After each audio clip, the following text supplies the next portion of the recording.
नमस्कार। आकाशवाणी से विश्व दर्पण के साथ मैं सरफिरोजी।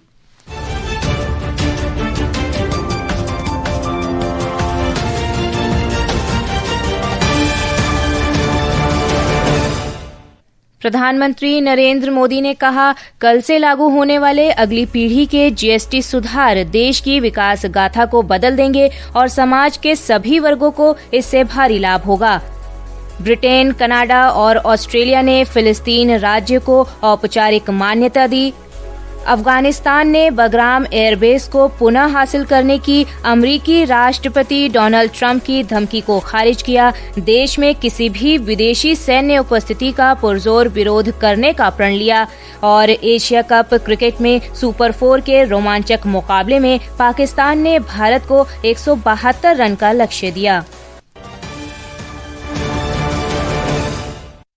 और अब समाचार विस्तार से।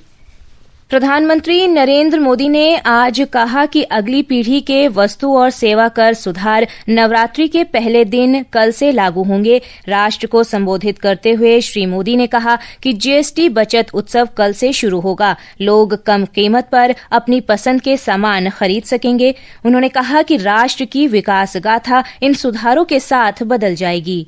नवरात्रि के पहले दिन से नेक्स्ट जनरेशन जीएसटी रिफॉर्म्स लागू हो जाएंगे। कल से देश में जीएसटी बचत उत्सव शुरू होने जा रहा है। इस जीएसटी बचत उत्सव में आपकी बचत बढ़ेगी और आप अपनी पसंद की चीजों को और ज्यादा आसानी से खरीद पाएंगे। हमारे देश के गरीब, मध्यम वर्गीय लोग, न्यू मिडिल क्लास, युवा, किसान, महिलाएं, दुकानदार, व्यापारी, उद्यमी, सभी को ये बचत उत्सव का बहुत फायदा होगा। श्री मोदी ने इस बात पर प्रकाश डाला कि नई कर संरचना के तहत केवल 5% और 18% कर दरें रहेंगी। प्रधानमंत्री ने कहा कि उनकी सरकार नागरिक देवो भव के मंत्र के साथ आगे बढ़ रही है। प्रधानमंत्री ने प्रत्येक परिवार का आह्वान किया कि वो स्वदेश का प्रतीक बने और प्रत्येक दुकान स्वदेशी सामान से सुसज्जित हो। उन्होंने सभी राज्य सरकारों से अपील की कि वो आत्मनिर्भर भारत और स्वदेशी अभियान में सक्रिय सहायता प्रदान करें और अपने अपने क्षेत्रों में विनिर्माण को बढ़ावा दें। मेरा आज सभी राज्य सरकारों से भी आग्रह है, आत्मनिर्भर भारत के इस अभियान के साथ, स्वदेशी के इस अभियान के साथ अपने राज्यों में मैन्युफैक्चरिंग को गति दे। जब केंद्र और राज्य मिलकर आगे बढ़ेंगे तो आत्मनिर्भर भारत का सपना पूरा होगा। वॉशिंगटन स्थित भारतीय दूतावास ने अमेरिका के राष्ट्रपति डोनाल्ड ट्रंप द्वारा H-1B वीजा आवेदनों पर $1 लाख का वार्षिक शुल्क लगाने की घोषणा के बाद भारतीय नागरिकों की तत्काल सहायता के लिए एक आपातकालीन सहायता नंबर जारी किया है। एक रिपोर्ट।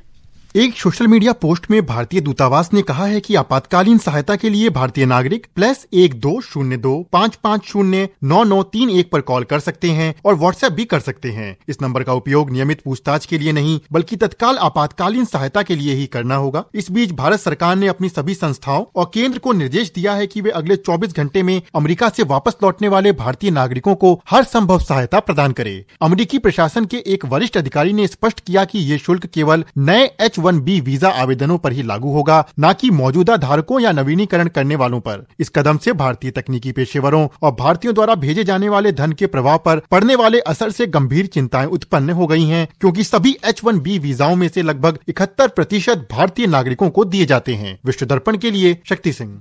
दक्षिण कोरिया में बुसान अंतर्राष्ट्रीय फिल्म महोत्सव में वेव्स बाजार भारत मंडप का औपचारिक उद्घाटन किया गया। वेव्स बाजार जनसंपर्क कार्यक्रम के अंतर्गत सूचना और प्रसारण मंत्रालय तथा सियोल में भारतीय दूतावास के इस मंडप में भारत के जीवंत मीडिया और मनोरंजन क्षेत्र को प्रदर्शित किया जा रहा है।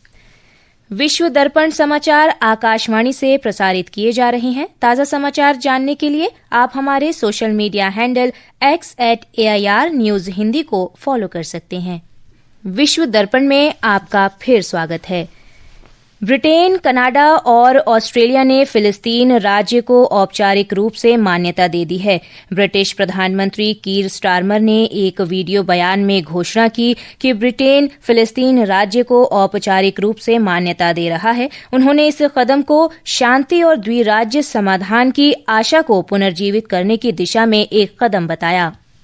कनाडा ने भी आज दिन में इस कूटनीतिक कदम का नेतृत्व किया और वह फिलिस्तीन राज्य को औपचारिक रूप से मान्यता देने वाला पहला G7 राष्ट्र बन गया। प्रधानमंत्री मार्क कार्नी ने कहा कि कनाडा फिलिस्तीन और इजराइल दोनों के लिए एक शांतिपूर्ण भविष्य के निर्माण में अपनी भागीदारी की पेशकश कर रहा है। इसके तुरंत बाद ऑस्ट्रेलिया ने भी ऐसा ही किया। प्रधानमंत्री एंथनी एल्बनीज और विदेश मंत्री पेनी वोंग ने एक संयुक्त बयान जारी कर फिलिस्तीन को एक स्वतंत्र और संप्रभु राज्य के रूप में मान्यता देने की पुष्टि की। संयुक्त राष्ट्र महासभा के आगामी सत्र के दौरान बेल्जियम और अन्य देशों के साथ फ्रांस के भी मान्यता की लहर में शामिल होने की उम्मीद है। विश्व दर्पण के लिए समाचार कक्ष से करिश्मा राय। ईरान ने कहा है कि वो अंतर्राष्ट्रीय परमाणु ऊर्जा एजेंसी के साथ सहयोग करने का निर्णय रद्द करेगा। संयुक्त व्यापक कार्य योजना के रूप में जाने जाने वाले 2015 के परमाणु समझौते के अंतर्गत प्रतिबंध राहत में संयुक्त राष्ट्र सुरक्षा परिषद द्वारा विस्तार करने में असफल रहने के बाद ईरान ने ये घोषणा की है। ईरान की राष्ट्रीय सुरक्षा परिषद ने एक बयान में यूरोप के 3 देशों फ्रांस, ब्रिटेन और जर्मनी की कार्रवाइयों की निंदा की है। ईरान ने इन देशों पर राजनयिक प्रयासों की अवहेलना करने का आरोप लगाया है। SNSC ने यूरोपीय देशों की कार्रवाइयों को चेतना शून्य बताया है। SNSC ने पुष्टि की है कि ईरान IAEA के साथ अपना परमाणु सहयोग रोक देगा। ये कदम प्रतिबंधों में राहत बढ़ाने वाले प्रस्ताव को पारित करने में संयुक्त राष्ट्र सुरक्षा परिषद की विफलता के बाद उठाया गया है। पिछले महीने यूरोप के 3 देशों ने समझौते की स्नैपबैक प्रणाली को सक्रिय कर दिया। इस कारण संयुक्त राष्ट्र के प्रतिबंध ईरान पर फिर से लग सकते हैं। अमेरिका ने अफगानिस्तान से बगराम एयरबेस वापस करने की मांग की है। अमेरिकी राष्ट्रपति डोनाल्ड ट्रंप ने अफगानिस्तान को धमकी देते हुए कहा कि अगर उसने ऐसा नहीं किया तो इसके परिणाम अच्छे नहीं होंगे। एक रिपोर्ट। बगराम एयरबेस पर कब्जा करने की अमेरिका की धमकियों को खारिज करते हुए अफगानिस्तान के अधिकारियों ने कहा कि एयरबेस पर अमेरिका के फिर से नियंत्रण स्थापित करने के किसी भी प्रयास का सख्ती से विरोध किया जाएगा। अफगानिस्तान के खुफिया विभाग के अधिकारी मुल्ला ताजमीर जवाद ने कहा कि सरकार मौजूदा स्थिति को बनाए रखेगी। अफगानिस्तान के रक्षा मंत्री मोहम्मद याकूब मुजाहिद ने कहा कि अगर अमेरिका अफगानिस्तान से जाना नहीं चाहता तथा अफगानिस्तान में और अधिक हवाई अड्डों पर नियंत्रण चाहता है तो अफगानिस्तान अगले 2 दशक तक लड़ने के लिए तैयार है। विश्व दर्पण के लिए जया भारती। और अब चलते हैं खेल के मैदान की ओर, जहां दुबई में एशिया कप T20 क्रिकेट के सुपर 4 मुकाबले में पाकिस्तान ने भारत को 172 रन का लक्ष्य दिया है। पाकिस्तान ने निर्धारित 20 ओवर में 5 विकेट पर 171 रन बनाए। टॉस जीतकर पहले गेंदबाजी करते हुए भारतीय टीम की तरफ से शिवम दुबे ने 2 विकेट चटकाए। वहीं कुलदीप यादव और हार्दिक पांड्या ने 1-1 विकेट लिया। पाकिस्तान के लिए साहिजादा फरहान ने सबसे अधिक 58 रन की पारी खेली। आज साल का आखिरी सूर्य ग्रहण है। ये ग्रहण पूर्वी डेलाइट समय के अनुसार दोपहर 1:29 और भारतीय समय के अनुसार रात 10:59 पर शुरू होगा और दक्षिणी गोलार्ध में ऑस्ट्रेलिया, अंटार्कटिका, प्रशांत महासागर और अन्य क्षेत्रों में दिखाई देगा, जबकि भारत में ये नहीं दिखाई देगा। और अंत में मुख्य समाचार एक बार फिर। प्रधानमंत्री नरेंद्र मोदी ने कहा, कल से लागू होने वाले अगली पीढ़ी के GST सुधार देश की विकास गाथा को बदल देंगे और समाज के सभी वर्गों को इससे भारी लाभ होगा।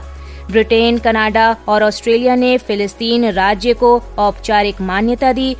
अफगानिस्तान ने बगराम एयरबेस को पुनः हासिल करने की अमेरिकी राष्ट्रपति डोनाल्ड ट्रंप की धमकी को खारिज किया। देश में किसी भी विदेशी सैन्य उपस्थिति का पुरजोर विरोध करने का प्रण लिया। और एशिया कप क्रिकेट में सुपर 4 के रोमांचक मुकाबले में पाकिस्तान ने भारत को 172 रन का लक्ष्य दिया। इसके साथ ही विश्व दर्पण का ये अंक समाप्त हुआ।